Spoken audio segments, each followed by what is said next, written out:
So mga sangkay, alamin po natin itong isa sa pandaigdigang balita dahil nagkakagulo na daw po ngayon ang ilang mga bansa dahil po dito sa Epstein Files.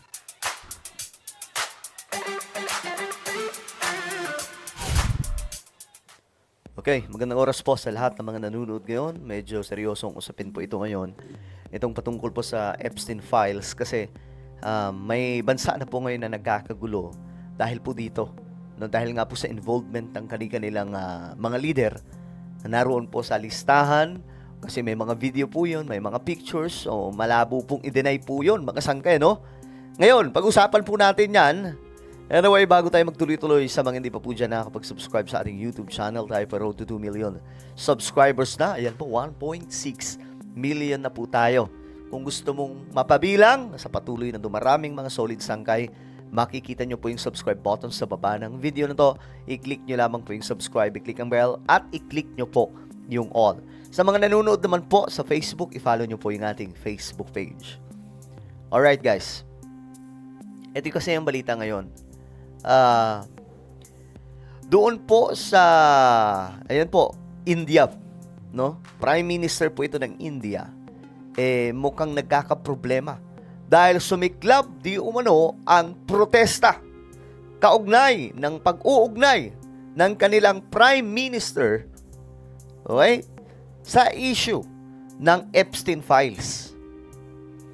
Alam nyo guys, itong Epstein Files, hindi lamang po ito basta simpleng file na ngayon ay usap-usapan. Ito po ay ebidensya kung papaano po sinasabotahe ang ating mundo at ang sangkatauhan ng world leaders at ng mga bilyonaryo. Ganun po kalala, mga sangkay. At hindi lamang po ito patungkol kay Epstein na parang normal lamang po na kumbaga usapin yung kanyang nakatagong mga ebidensya. Ito po ay may kaugnayan, mga sangkay, sa kung anumang mga sekretong nagaganap sa ating mundo na may koneksyon, no, sa paano ba natin yan, satanic world. Parang ganun, mga sangkay. If you know about the conspiracy theory about deep state, secret society, or Illuminati, magigets yung mga sangkay kung ano ang nilalaman nitong Epstein Files. Kasi sobrang lala po talaga nito, mga sangkay. So nakakakilabot kung iisipin. But here we go guys. Ayon po dito, protesta daw sumiklab sa New Delhi matapos iugnay si Prime Minister Modi sa issue ng Epstein Files. So tingnan po natin, mga sangkay. Sumiklab ang isang kilos protesta ng mga miyembro ng Indian Youth Congress sa Jantar Mantar, New Delhi. Hiling ng grupo, dapat panagutin si Prime Minister Narendra Modi dahil sa umano'y pagkakasangkot ng kanyang pangalan sa Epstein File. Ayun, so andun pala yung kanyang pangalan. Kahit si Donald Trump, andun din po siya. Ang problema dito, kasi 1% pa lamang po ang inilalabas ng DOJ ng US. At ang bilang po ng files na yon is 3.5 million and counting. Sobrang dami po talaga. So, ang tanong dyan, ano pa ang involvement ng iba pang world leaders sa nangyayari ngayon sa ating mundo? Kasi kahit yung pandemic daw, 'di ba? Yung pandemic, sinabotage. Planado, mga sangkay, ang lahat. Noon, ano lang to conspiracy theory, pero ngayon, mga sangkay, pambihira, totoo pala talaga. Anyway, bago natin panoorin ito, mga sangkay, itong nangyayari doon sa India ngayon, ito muna, tingnan po natin itong latest update din, mga sangkay. Unahin lang natin to. Balikan natin yon.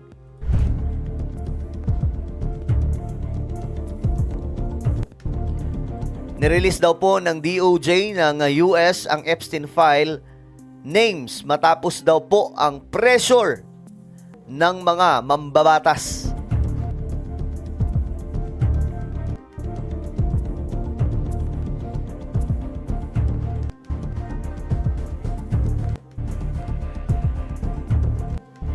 Grabe.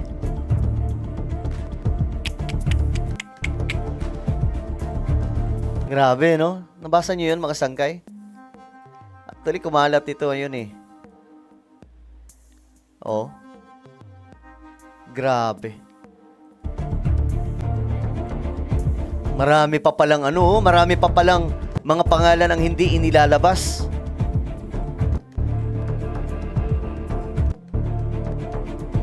So marami pa pong pangalan ang kailangan po natin makita, mga sangkay, sa Epstein Files. Pero syempre, maliban dyan, ano ang kanilang involvement po talaga, no, sa mga nangyayari sa ating mundo? Kasi itong mga taong ito ang nananabutahe, mga sangkay, sa kung ano ang nagaganap sa ating mundo ngayon. At actually, ito, pakita ko lang sa inyo, ang dami pong ang dami pong update regarding po dyan ngayon. Pero mag-iingat lang din po kayo, mga sangkay, kasi mayroon po mga AI-generated na mga video at pictures na kunwari pinapalabas na yun ay bahagi ng Epstein file. Okay? Mag-iingat lang po tayo. Kagaya po nito, itong balitang to, mga sangkay, grabe. Ayan, oh.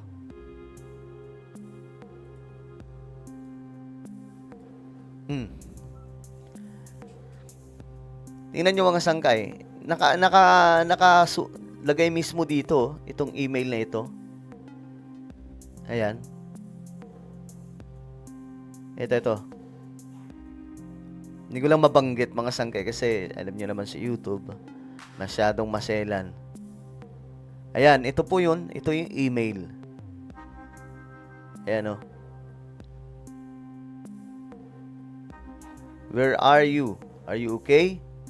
Tapos may karugtong. Ito yung karugtong. Grabe, no? Oh my goodness. Ganyan po kalala, mga sangkay. Ngayon, ito na ang nangyayari sa India. Binatikos ng mga nagprotesta ang sinasabing kawalan ng transparency ng pamahalaan sa issue ng Epstein Files. Hindi rin nila nagustuhan ang ginawang pagtanggi ng parlamento na basahin ang 4 Stars of Destiny, memoir ni General Manoj Mukund Naravani ukol sa 2020 China border conflict. Nananawagan rin sila na ang hindi pagsasalita ng pamahalaan ay pinangangambahang ng kanilang mamamayan. Kasabay nito, kinwestiyon ng mga analista ang integridad ng liderato. Samantala, inakusahan din ni Congress President Uday Banu Chib si Modi na nananahimik hinggil sa pagkakadawit nito kay convicted sex offender Jeffrey Epstein. Ngunit agad dinepensahan ni Indian External Affairs Ministry spokesperson Randir G. Sewal si Modi na ikinatwiran na baseless claims lamang ang mga emails ni Epstein tungkol kay Modi at hindi ito dapat pansinin pa. Grabe, no? Baseless. Pero nandun yung pangalan. Andun yung involvement niya. So sana ilabas pa po yung lahat ng mga lahat ng mga files. Kasi napakarami pa po nito. Marami pa po tayong pwedeng makitang video at saka pictures o information na nandoon. Involved po ang Prime Minister nitong bansang India. Kaya ngayon, mga sangkay, nagkakagulo po doon. May mga nagrarally na.